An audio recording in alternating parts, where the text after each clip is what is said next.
Hello dear student, welcome to my channel. आज हम करेंगे क्लास 12th इंग्लिश कोर का इंपॉर्टेंट क्वेश्चंस। जो ये क्वेश्चंस आपके एग्जाम बोर्ड में आ सकते हैं। तो चलिए बढ़ते हैं नंबर फर्स्ट क्वेश्चंस की ओर। नंबर फर्स्ट क्वेश्चंस कह रहा, notice in schools and colleges contain certain announcement for, यानी ये कि जो नोटिस स्कूल और कॉलेज के लिए लिखा जाता है वो अनाउंस किया जाता है, यानी पुकारा जाता है, कहा जाता है। यानी ये कि स्कूल और कॉलेज में नोटिस किन लोगों के लिए लिखा जाता है। तो आपका सही आंसर क्या होगा? ऑप्शन नंबर सी, यानी ये जो नोटिस है वो स्कूल और कॉलेज में विद्यार्थियों के लिए लिखा जाता है। अगर आप देखे होंगे कि अगर स्कूल में क्या होता है कि टाइम चेंज करना है तो टाइम चेंज करने के लिए आपके स्कूल के नोटिस बोर्ड में लिखा हुआ रहता है। अगर कुछ और भी फंक्शन करना है तो उसके लिए भी आपके स्कूल के नोटिस बोर्ड में लिखा हुआ रहता है। चलिए बढ़ते हैं next question, number second question कह रहा कि नोटिसेस। क्वेश्चन नंबर सेकंड ध्यान सुनेगा कि जो नोटिस है यानी notice issued by government generally appears इन, यानी ये कि जो नोटिस गवर्नमेंट यानी सरकार के द्वारा जारी किया जाता है वो सामान्य कहां पर आपको दिखाई देते हैं। ध्यान सुनिएगा, क्वेश्चन से कहा गया कि सरकार के द्वारा, ध्यान सुनिएगा, गवर्नमेंट यानी सरकार कह रहा कि सरकार के द्वारा सामान्य रूप से जो नोटिस जारी किया जाता है वो आपको अपीयर्स कहां पर होते हैं, यानी कहां पर दिखाई देते हैं। तो ये चारों ऑप्शन में ऑप्शन नंबर ए जो है वो सही होगा, न्यूज़पेपर में। देखे होंगे कि कोई जॉब के लिए वैकेंसी निकल रहा तो अखबार में क्या आता है, उसका इन्फॉर्मेशन लिखा हुआ रहता है, सूचना रहता है कि हाँ इतना डेट को क्या है कि सरकार के द्वारा नोटिस जारी किया गया है इस वैकेंसी को लेकर, तो इस चीज को बदलाव को लेकर। चलिए बढ़ते हैं next question, number third question कह रहा, ध्यान सुनिएगा, क्वेश्चन है कि letters to the editor are written for, ध्यान सुनिएगा, लेटर्स टू एडिटर यानी संपादक कह रहा कि आर रिटेन फॉर, यानी कह रहा कि जो लेटर्स टू एडिटर है यानी जब आप संपादक के पास पत्र लिखते हैं तो आखिर वो पत्र किस चीज के लिए लिखा जाता है। यानी लेटर टू एडिटर्स में जब आप पत्र लिखते हैं तो किसके लिए लिखा जाता है? न्यूज़पेपर में के लिए लिखा जाता है, या फिर स्कूल के लिए, या फिर कॉलेज के लिए, या फिर क्लब के लिए। तो आपका सही आंसर क्या होगा? ऑप्शन नंबर ए जो है वो सही होगा, न्यूज़पेपर में आप लिखते हैं। जैसे अगर आपने ये देखा होगा कि आपके गांव में बिजली की समस्या है तो क्या कीजिएगा, अखबार में अपनी समस्या को छपवाइएगा। अगर मान के चलिए आपके गांव में पानी को लेकर संकट हो रहा, नहीं पानी की व्यवस्था जो है वो नहीं है, तो इसके लिए भी अगर आपको क्या करना है कि अगर सूचना देना है, इंफॉर्मेशन देना है, तो क्या कीजिएगा, अपने शिकायत को लेकर न्यूज़पेपर में अपनी जो समस्या है उसे छपवाइएगा। तो आंसर क्या होगा? ऑप्शन नंबर ए जो है वो सही होगा। नेक्स्ट क्वेश्चन कह रहा, a formal letter starts with, ध्यान सुनिए, कह रहा कि जो फॉर्मल लेटर है वो किस चीज से स्टार्ट होता है, यानी किस चीज से शुरू होता है। तो याद रखिएगा, लेटर या तो फॉर्मल हो या फिर इनफॉर्मल लेटर हो, सारे के सारे जो लेटर्स होते हैं वो सेंडर्स एड्रेस से स्टार्ट होते हैं। यानी लिखने वाला का पता कर लीजिए, सेंडर्स एड्रेस, ध्यान सुनेगा, जो लिखेगा वही भेजेगा। या तो आप यहाँ पर राइटर्स एड्रेस भी लिख सकते हैं या फिर सेंडर्स एड्रेस भी लिख सकते हैं। तो फॉर्मल लेटर जो है वो स्टार्ट जो होते हैं यानी जो शुरू होते हैं वो सेंडर्स एड्रेस से शुरू होते हैं। नेक्स्ट क्वेश्चन कह रहा कि we should not include in report writing, यानी ये कि जब आप रिपोर्ट राइटिंग लिखते हैं तो आखिर इन चारों ऑप्शन में ऐसा कौन सा ऑप्शन है जिसमें आप नहीं लिखते हैं। यानी ये कि जब रिपोर्ट राइटिंग लिखते हैं तो इनमें से ऐसा कौन सा ऑप्शन है जिसका आप प्रयोग नहीं करते हैं? तो पर्सनल कमेंट्स, ध्यान सुनिएगा, ऑप्शन नंबर ए जो है वो सही होगा, पर्सनल कमेंट्स। नेक्स्ट क्वेश्चन बढ़ते हैं, क्वेश्चन नंबर नेक्स्ट कह रहा कि which one is a component of article writing, which one is a component of article writing. यानी ये चार ऑप्शन दिया है, कह रहा कि जब आप आर्टिकल यानी जब निबंध लिखते हैं, जब लेख लिखते हैं, तो इन चारों में से ऐसा कौन सा ऑप्शन है जिसका आप प्रयोग करते हैं, यानी कंपोनेंट होता है, यानी भाग होता है। किसका भाग? तो आर्टिकल यानी लेख का भाग होता है, निबंध का भाग होता है। ऑप्शन नंबर जो सी है यानी थर्ड जो है, हेडिंग टाइटल जो है वो आपका आंसर सही होगा। यानी जब भी क्या करते हैं, आर्टिकल लिखते हैं तो सबसे पहले हम हेडिंग लिखते हैं। जैसे अगर मान के चलिए कि झारखंड के ऊपर आपको लिखना होगा तो क्या लिखिएगा, सबसे पहले झारखंड जो है आपका हेडिंग बनेगा। मान के चलिए अगर महात्मा गांधी जी के बारे में लिखना है तो सबसे पहले क्या बनेगा, महात्मा गांधी जो है वो हेडिंग बनेगा। यानी कुछ भी लिखना है आर्टिकल में किसी चीज से रिलेटेड, अगर आपको आर्टिकल्स लिखना है तो उसके लिए आपको क्या लिखना पड़ेगा, सबसे पहले या तो आप हेडिंग कर लीजिए या फिर उसी को टाइटल कर लीजिए। यानी ऑप्शन नंबर सी जो है आपका राइट आंसर होगा। अब बढ़ते हैं नेक्स्ट क्वेश्चन कह रहा कि fisherman in the cold sea, ध्यान सुनिएगा, fisherman in the cold sea not would not harm whales and the man gathering salt would look at his hurt hands. यानी ये स्टेंजा दिया गया है। अब इस स्टेंजा को पढ़ने के बाद क्या कह रहा कि आपको क्वेश्चन जो है वो सेलेक्ट करना है कि भाई आंसर इसमें क्या होगा। तो ध्यान सुनिएगा, कह रहा कि who is the poet of the poem, यानी गिवन पोयम कह लीजिए। कह रहा कि ये जो कविता का स्टेंजा दिया गया, ध्यान सुनिएगा, ये जो स्टेंजा दिया गया है अब इसे पढ़िए। अब पढ़ने के बाद बताइए कि आखिर इसका जो कवि है वो कवि कौन है। तो सबसे पहले अगर कविता की बात किया जाए तो ध्यान सुनिएगा, कविता क्या है? Keeping quiet. अगर कविता का नाम देखा जाए तो कीपिंग क्वाइट। और कवि कौन है? तो आपका आंसर क्या हो जाएगा? Pablo Neruda. ध्यान सुनिएगा, आंसर क्या होगा? Pablo Neruda. इसमें वो क्या कहती है कि 12 तक यानी 12 तक काउंट करना यानी गिनती करना है, और उसके बाद क्या हो जाना है? स्थिर हो जाना है, साइलेंट हो जाना है, चुप एकदम हो जाना है। क्यों? क्योंकि अगर युद्ध हो रहा, वार चल रहे हैं, इस दौरान अगर कोई 12 तक काउंट करता है, चुप हो जा रहा, शांत हो जा रहा, तो क्या होगा? लड़ाई झगड़ा जो है वो खत्म हो जाएगी, आपसी जो मतभेद हो रहा वो समाप्त हो जाएगा, और एक तरह से भाईचारा का जो संबंध है वो स्थापित हो जाएगा। चलिए बढ़ते हैं नेक्स्ट क्वेश्चन। नेक्स्ट क्वेश्चन कह रहा कि व्हाट डज द पोएट, ध्यान सुनिएगा, what does the poet expect the fisherman to do, यानी जो कवि वो मछुआरा से क्या उम्मीद कर रही है? तो आपका सही आंसर क्या होगा कि ऑप्शन नंबर ए जो है वो सही होगा कि not to harm the whales, यानी जो वेल्स है, वेल्स जो मछलियां हैं उसे नुकसान नहीं करने के लिए वो कह रही है। नेक्स्ट क्वेश्चन बढ़ते हैं। क्वेश्चन है कि द मैन गैदरिंग, ध्यान सुनिएगा, जो व्यक्ति यानी जो इंसान क्या कह रहा? गैदरिंग कर रहा, इकट्ठा कर रहा, जमा कर रहा, क्या? तो साल्ट, वो क्या देखता है? यानी जो व्यक्ति नमक इकट्ठा कर रहा, साल्ट जमा कर रहा, वो क्या देखता है? तो उसके हाथ जो है, ध्यान सुनिएगा, उसका हाथ जो अब वो क्या हो गया है कि उसमें चोट लग चुके हैं, हर्ट हैंड्स जो है वो आपका आंसर होगा हर्ट हैंड्स। नेक्स्ट क्वेश्चन कह रहा the person in the car, ध्यान सुनिएगा, the person in the car beside the poet was, यानी ये कह रहा कि पोइट्स के बगल में जो व्यक्ति बैठी हुई है वो कवित्री की क्या लगती है? तो उनकी माँ, हर मदर। ये क्वेश्चन जो है माय मदर एट 66 से लिया गया है, जिनका कवि का नाम क्या है? कमला दास। यानी क्वेश्चन कह रहा कवित्री की बगल में कौन बैठी हुई है, आखिर उनकी वो कौन लगती है? तो उनकी वो माँ लगती है। Next question, what kind of look do the faces and hair of the children give, यानी क्वेश्चन कह रहा कि जो बच्चे हैं उनका चेहरा जो है वो कैसा दिख रहा? आपका आंसर क्या होगा? ऑप्शन नंबर जो 4 है वो सही होगा, पेल फेसेस, यानी उनका जो चेहरा है देखने से लग रहा पीला सा पड़ चुका है। स्कर्टेड एंड अनडोन हेयर, और साथ ही साथ उनकी जो बाल है वो बिखरे पड़े हुए हैं। चलिए बढ़ते हैं नेक्स्ट क्वेश्चन। आगे कह रहा कि what makes for itself A cooling, ध्यान सुनिएगा, what makes for itself A cooling convert against the hot season, यानी गर्मियों के मौसम में ठंडा जो हमें इन चारों ऑप्शन में ऐसा क्या है जो प्रदान करती है? यानी ये कि गर्मी के टाइम में ऐसा इन चारों ऑप्शन में क्या है जो हमें ठंडा प्रदान करती है? तो आपका आंसर क्या होगा? ऑप्शन नंबर डी जो है यानी नंबर 4 जो है वो सही होगा, द क्लियर रिल्स, यानी जो साफ सुथरा, कैसे साफ सुथरा जो झरना जो बह रहा, वो जो पानी है, स्वच्छ जो पानी कह रहे जो झरना बह रहा, वो हमें ठंडक जो है वो प्रदान करती है। चलिए बढ़ते हैं नेक्स्ट क्वेश्चन। नेक्स्ट क्वेश्चन कह रहा why was road side stand build, ध्यान सुनिएगा, why was road side stand build, यानी ये क्वेश्चन ध्यान सुनिएगा, कह रहा कि रोड साइड स्टैंड यानी सड़क के किनारे जो गुमटी खोला जाता है वो आखिर क्यों खोला जाता है?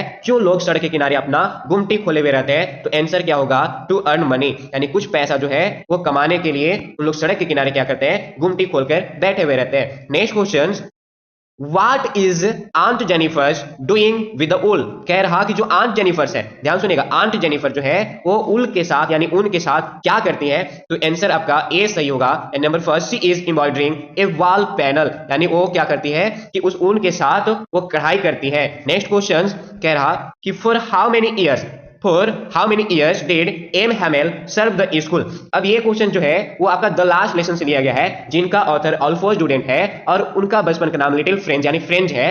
कहा क्या जा रहा कि एम हैमेल उस स्कूल में कितने सालों तक अपना योगदान दिया, यानी कुल कितने सालों तक उन्होंने उस स्कूल में पढ़ाया? आंसर क्या होगा? ऑप्शन नंबर जो डी है वो सही होगा, 40 सालों तक उन्होंने उस स्कूल में पढ़ाया था। नेक्स्ट क्वेश्चन कह रहा कि what did M Hamel say about French language in the last lesson, what did M Hamel say about French language in the last lesson, यानी ये कि द लास्ट लेसन कहानी में जो एम हैमेल शिक्षक है वो फ्रेंच भाषा को लेकर क्या कहते हैं? आपका आंसर सही होगा, ऑल ऑफ दीज, यानी वो कहते क्या है कि जो फ्रेंच भाषा है वो दुनिया की सबसे खूबसूरत भाषा है, क्लियरेस्ट भाषा है, साथ साथ लॉजिकल भाषा है, यानी इन तीनों ऑप्शन में से तीनों का तीनों क्या होगा? सही आंसर होगा। नेक्स्ट क्वेश्चन क्या कह रहा कि where has Saheb and his family come from, ध्यान सुनिए, कह रहा कि where has Saheb and his family come from, यानी साहेब ए आलम, ध्यान सुनिएगा, chapter number 2 lost spring, author का नाम क्या है? अनीस जंग। कह रहा कि साहेब जो है और उसके परिवार कहां से आए हुए थे? तो ऑप्शन नंबर ए जो है सही होगा कि उन लोग ढाका से आए थे, यानी बांग्लादेश से। Next question, which city is famous for glass bangles, कह रहा कि कौन सा शहर जो है वो ग्लास बैंगल्स को लेकर फेमस है, प्रसिद्ध है, यानी चूड़ी को लेकर प्रसिद्ध है? आंसर क्या होगा? फिरोजाबाद। आंसर फिरोजाबाद सही होगा कि फिरोजाबाद जो है वो ग्लास बैंगल्स यानी चूड़ी बनाने को लेकर क्या है? फेमस है, प्रचलित है। नेक्स्ट क्वेश्चन कह रहा what does Mukesh want to become, यानी जो मुकेश है वो क्या बनना चाहता है? आंसर होगा मोटर मैकेनिक। वो क्या बनना चाहता है? तो एक मोटर मैकेनिक बनना चाहता है, लेकिन उसका सपना जो है एक मिराज के जैसा लग रहा। किसके जैसा लग रहा? तो मिराज का जैसा लग रहा। ध्यान सुनिएगा, मिराज के जैसा लग रहा, मिराज के जैसा लग रहा। ध्यान से सुनिएगा, आंसर क्या होगा? Motor mechanic. Next question, according to the author what was garbage for childrens. कहा जा रहा कि लेखिका के अनुसार जो गार्बेज है यानी कूड़ा कचरा जो है वो बच्चों के लिए क्या है? तो आंसर क्या होगा? ए वंडर, यानी आश्चर्य से भरा हुआ। लेकिन अगर यहीं पर पेरेंट्स पूछ दिया जाए कि यानी जो बड़े लोग हैं यानी माता पिता जो है उनके लिए जो गार्बेज है उसका मतलब क्या है? तो मीन्स ऑफ सर्वाइवल, जीने का एक तरीका क्या है? जीने के लिए क्या है? तो कूड़ा कचरा जो है। क्यों? क्योंकि उन लोग कूड़ा कचरा को बेचकर क्या करते हैं? अपना जो जिंदगी जो है उसे यापन करते हैं, उसे चलाते हैं, गुजारा करते हैं। Next question, for how many years did had For how many years had the author taught in schools in Yakima? ध्यान सुनिएगा, क्वेश्चन नंबर जो है ये कह रहा कि ये है डीप वाटर से लिया गया है। ध्यान सुनिएगा, डीप वाटर से लिया गया, जिसका ऑथर का नाम क्या है? विलियम ओ डगलस। इनका पूरा नाम क्या है? विलियम ओ डगलस। और इन्हीं के बड़े से किताब जिसका ऑफ मेन एंड माउंटेन से ये पार्ट लिया गया है। तो कह रहा कि जो ऑथर है यानी विलियम ओ डगलस को याकिमा के हाई स्कूल में कितने सालों तक पढ़ाया था? तो 2 सालों तक पढ़ाया था। याकिमा के हाई स्कूल में 2 सालों तक उन्होंने पढ़ाया था। नेक्स्ट क्वेश्चन कह रहा कि इन द पेडलर्स व्यू, ध्यान सुनिएगा, in the peddlers view what does the world look like. ये क्वेश्चन जो है रैट ट्रैप से लिया गया है। ध्यान सुनिएगा, क्वेश्चन जो है रैट ट्रैप से लिया गया है, जिसका लेखक सेल्मा लेगरलॉफ है। जिनका लेखक का नाम क्या है? सेल्मा लेगरलॉफ। अब कहा क्या जा रहा कि पेडलर के विचार से जो दुनिया है, ये जो संसार है वो कैसा दिखता है? तो आंसर होगा रैट ट्रैप, यानी एक चूहेदानी के भांति जो दुनिया है वो दिखता है। किसके अनुसार? तो पेडलर के अनुसार। नेक्स्ट क्वेश्चन कह रहा कि how many delegates participated in the December 1916 annual convention of the Indian National Congress held at Lucknow. कह रहा कि लखनऊ में जो दिसंबर 1916 को annual convention of the Indian national Congress की जो पार्टी है जो रखा गया था उसमें कुल कितने लोग सम्मिलित थे? तो आंसर होगा 2301। ध्यान सुनिएगा, आंसर होगा 2301 लोग जो थे वो शामिल हुए थे। Next question, which game did the peddler and the old crofter play. ध्यान सुनिएगा, इससे क्वेश्चन कह रहा कि जो ओल्ड क्रॉफ्टर है और साथ ही साथ जो पेडलर है वो दोनों कौन सा गेम खेल रहे थे? तो हो जाएगा आंसर बी जो है मजोली, जो है एक ताश का जो पत्ता होता है उसे खेला जाता है। मजोली जो गेम है वो खेल रहे थे। हो सकता है कि इसके जगह पे आपसे पूछ देगा कि क्रॉफ्टर का कितना पैसा चोरी करता है पेडलर, तो क्या हो जाएगा? 30 क्रोनर। अगर पूछ दिया जाए कि क्रॉफ्टर को कितना पैसा दिया गया था तो 30 क्रोनर दिया गया था। ध्यान सुनिएगा, या फिर कह सकता है क्वेश्चन ये भी कि पेडलर को आश्रय कौन देता है? जो शेल्टर है यानी रहने का जगह जो है वो कौन देता है? तो आंसर क्या हो जाएगा?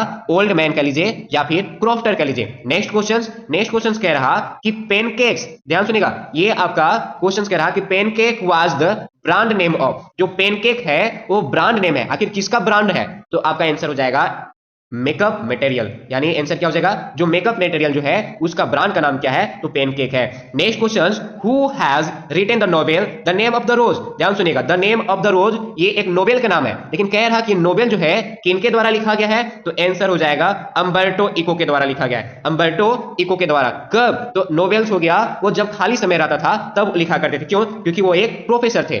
नेक्स्ट क्वेश्चन कह रहा, क्वेश्चन है which game are Sophie and her family fans of. यानी सोफी, ध्यान सुनिएगा, चैप्टर का नाम है गोइंग प्लेसेस और ऑथर का नाम है ए.आर. बार्टन। कह क्या रहा कि इसमें सोफी और उसके जो परिवार है कौन सा गेम को पसंद करते थे? तो आंसर हो जाएगा फुटबॉल। उन लोग कौन सा गेम का फैन थे? तो फुटबॉल गेम का। नेक्स्ट क्वेश्चन कह रहा कि व्हिच कंट्री डिड डैनी कैसी play for. Which country did Danny कैसी प्ले फॉर, यानी जो डैनी कैसी है जो एक प्लेयर है, फुटबॉलर है, वो कौन से देश की तरफ से खेलता था? तो आयरलैंड देश की तरफ से खेलता था। आंसर क्या हो जाएगा? आयरलैंड हो जाएगा। Next question, who is the tiger king. कह रहा कि टाइगर किंग जो है वो कौन है? यानी इन चारों ऑप्शन में बताइए कि आखिर टाइगर किंग जो है वो कौन है। पूछ रहा कि टाइगर किंग कौन है, तो आंसर हो जाएगा ये महाराजा है। कहां का? तो प्रतिबंधपुरम का क्या है? महाराजा है। ध्यान सुनिएगा, टाइगर किंग कौन है? तो प्रतिबंधपुरम का महाराजा है। नेक्स्ट क्वेश्चन कह रहा कि in which hour was the prince of the tiger king born. कह रहा कि टाइगर किंग जो है यानी जो राजकुमार टाइगर किंग है वो कौन से आवर में यानी कौन से नक्षत्र में जन्म लिया था? तो आंसर हो जाएगा option number A, in the hour of bull. ध्यान सुनिएगा, बुल के नक्षत्र में ये जन्म लिया था। और इसका दुश्मन कौन होता है? तो टाइगर। ध्यान सुनिएगा, इसका दुश्मन टाइगर होता है। इसीलिए एस्ट्रोलॉजर्स भविष्यवाणी जब किया जाता है तो कहा किया जाता है कि इसका जान का जो काल जो है वो 100वां बाघ है, यानी 100 जो टाइगर्स है उससे इसका क्या हो जाएगा? मृत्यु हो जाएगा। लेकिन राजा को यानी प्रिंस जंगजंग बहादुर को यानी टाइगर किंग को ये बात जो है वो हजम नहीं हो पाता है। नेक्स्ट क्वेश्चन क्या कह रहा सुनिएगा, who had sent the first day, ध्यान सुनिएगा, who had sent the first day cover, who had sent यानी किसने भेजा द फर्स्ट डे कवर, तो आंसर क्या हो जाएगा, ध्यान सुनिएगा, क्वेश्चन कह रहा कि who had sent the first day cover यानी फर्स्ट डे कवर जो है वो किसने भेजा, ये चारों ऑप्शन में आंसर हो जाएगा सैम। सैम कौन था, तो चार्ली जो है उसका दोस्त के नाम क्या था, सैम। नेक्स्ट क्वेश्चन कह रहा who was Sam in the third level, यानी थर्ड लेवल में, ध्यान सुनिएगा, थर्ड लेवल में जो सैम है वो सैम कौन है, तो चार्ली का क्या है, दोस्त है। नेक्स्ट क्वेश्चन कह रहा कि how many time John did Tisani Dosi cross, यानी ये है, ध्यान सुनिएगा, the journey to the end of the earth, the journey to the end of the earth, chapter number 3, author का नाम क्या है, लेखिका का नाम क्या है, तिसानी डोसी। अब कहा जा रहा जब लेखिका अंटार्कटिका के सफर में निकलती है तो कितना टाइम्स जोन जो है वो पार करती है, तो आंसर हो जाएगा 9 टाइम्स जोन्स, और 6 क्या था, चेक पॉइंट्स था, तो आंसर क्या हो जाएगा, ऑप्शन नंबर 4 जो है वो सही हो जाएगा 9। Next question, which programme was headed by captain Canadian Geoff green, ध्यान सुनिएगा, जियोफ ग्रीन के द्वारा कौन सा प्रोग्राम जो है उसे हेड किया जा रहा था, उसे चलाया जा रहा था, आंसर होगा students on ice. Students on ice नाम का जो प्रोग्राम है, जो कनाडा के रहने वाले कैप्टन जिनका नाम जियोफ ग्रीन है वो इसका नेतृत्व कर रहे थे। Next question, who was doctor Sadao hockey, कह रहा डॉक्टर सदाओ हॉकी कौन थे, आंसर क्या हो जाएगा, ए जापानीज डॉक्टर, ए जापानीज डॉक्टर यानी जापान के रहने वाले एक डॉक्टर थे, और साथ ही साथ वो सिर्फ डॉक्टर नहीं, वो एक साइंटिस्ट भी थे। Next question, to whom did Roger Skunk go with his problems, यानी ये कह रहा कि जो रोजर स्कंक है वो अपना समस्या को लेकर किसके पास जाता है, तो आंसर हो जाएगा वाइस ओल्ड आउल, यानी एक चतुर जो आउल है उसके पास क्या करता है, रोजर स्कंक अपनी समस्या को लेकर जाता है। नेक्स्ट क्वेश्चन कह रहा where did Roger Skunk find the rest 3 pennies, यानी कह रहा कि रोजर स्कंक जो है वो 3 पेनीज जो है वो कहां पर पाता है, तो याद कीजिएगा क्या बताया गया था कि फ्रॉम ए मैजिक वेल, जो एक जादुई जो कुआं है वहां पर जाता है, तब उसे 3 जो पेनीज, जो बचा हुआ पेनीज जो रहता है वो प्राप्त होता है। आंसर क्या हो जाएगा, from a magic pennies. Next question कह रहा कि हाउ ओल्ड इज डैरी, ध्यान सुनिएगा, कह रहा कि how old is dairy, dairy जो है वो कितने साल का लड़का था, तो 14 साल का लड़का था, जिसका एक फेस जो है, एक साइड का जो चेहरा होता है वो एसी की वजह से जल जाता है। ध्यान सुनिएगा, आंसर क्या हो जाएगा 14, उसका एक साइड का जो चेहरा है वो जल जाता है। Next question, what did mister Lamb make of apples, जो मिस्टर लैम है जिनका एक पैर जो है वो टीन का बना हुआ है, क्यों, क्योंकि युद्ध के दौरान उनका एक पैर जो है वो उन्हें खोना पड़ता है, तो कह रहा है कि मिस्टर लैम जो है वो एप्पल्स जो है यानी जो सेब जो है उनसे क्या बनाता है, तो जेली बनाता है, क्या बनाता है, जेली बनाता है, और प्यारे प्यारे जो छोटे मोटे जो बच्चे हैं वो मिस्टर लैम को लैमी लैम कहकर पुकारते थे यानी चिढ़ाते थे, तो आंसर क्या हो जाएगा, जेली। नेक्स्ट क्वेश्चन कह रहा कि हु वाज अनान, कह रहा कि अनान जो है वो कौन है, ध्यान सुनिएगा, ये क्वेश्चन किससे लिया गया है, तो memories of childhood chapter number 8 जो है उससे लिया गया है, जिसके राइटर कौन है, तो इसमें 2 राइटर, जीत कलासा और बामा। जीत कलासा जो लिखा गया है the cutting of my long hair, ध्यान सुनिएगा, the cutting of my long hair, इसका राइटर का नाम पूछा जाए जीत कलासा। और we too are human beings, यानी हम भी इंसान है भाई, हमारा भी खून वैसा ही होता है जैसे हमसे अपर कास्ट के जो लोग बिलोंग करते हैं उनका भी खून वैसा ही होता है, इसीलिए बामा गुस्सा करते हुए क्या कहती है अपने बड़े भाई से कि we too are human beings, यानी हम भी क्या है, इंसान है, हमसे इतना भेदभाव क्यों किया जाता है, इसीलिए ध्यान सुनिएगा, वो गुस्सा करते हुए एज चैप्टर के नाम कह सकते हैं, टॉपिक का नाम कह सकते हैं, या टाइटल कह सकते हैं, we too are human beings बोलती है। आंसर क्या हो जाएगा, बामा एल्डर ब्रदर। अनान कौन है, तो बामा के जो बड़ा भाई है वो क्या है, वो बामा का बड़ा भाई है, तो अनान वही है। तो देखिए हमने क्या किया, लगभग 40 एमसीक्यू क्वेश्चन है, ध्यान सुनिएगा, लगभग 40 एमसीक्यू क्वेश्चन हमने सॉल्व किया। अगर आपको वीडियो अच्छा लगे हो तो वीडियो क्या कीजिएगा, लाइक कीजिएगा, शेयर कीजिएगा और सब्सक्राइब कीजिएगा, और हाँ कमेंट करके बताइएगा कि कौन सा पार्ट आपको वीडियो में अच्छा लगा। थैंक यू, जय हिंद।